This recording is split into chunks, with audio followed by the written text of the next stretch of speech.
അങ്ങനെ സനത്കുമാരന്മാർ തങ്ങൾ നൽകിയ ശാപത്തിൽ ചെറിയൊരു ഇളവ് വരുത്തിക്കൊണ്ട് ജയവിജയന്മാരോടായി ഇങ്ങനെ പറഞ്ഞു: അല്ലയോ വീരന്മാരെ, നിങ്ങൾ ഈ വൈകുണ്ഠം വിട്ടുപോയാലും നിങ്ങൾക്ക് നാരായണനെ പിരിയാതെ നിൽക്കാൻ ഒരു വഴിയുണ്ട്.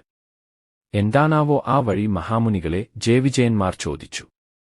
അപ്പോൾ സനത്കുമാരന്മാർ അതിനു മറുപടിയായി ഇപ്രകാരം പറഞ്ഞു: നിങ്ങൾക്ക് 7 ജന്മം വിഷ്ണുവിന്റെ ആരാധകരായി കൊണ്ട് ജീവിക്കുകയോ അല്ലെങ്കിൽ 3 ജന്മം വിഷ്ണുവിന്റെ ശത്രുക്കളായി ജീവിക്കുകയോ ചെയ്യാം.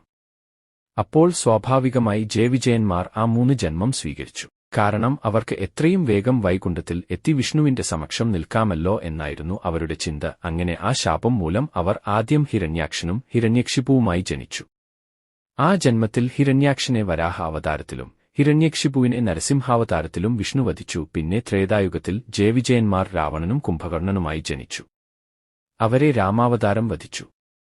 ഒടുവിൽ ദ്വാപരയുഗത്തിൽ ശിശുപാലനും ദന്തവക്രനുമായി ജനിച്ച അവരെ കൃഷ്ണാവതാരം വധിച്ചു. ഇതിൽ ജയവിജയന്മാരിലെ ജയന്റെ ത്രേതായുഗത്തിലെ ജന്മമായ രാവണന്റെ കഥയാണ് നമ്മൾ ഇനി കാണാൻ പോകുന്നത്.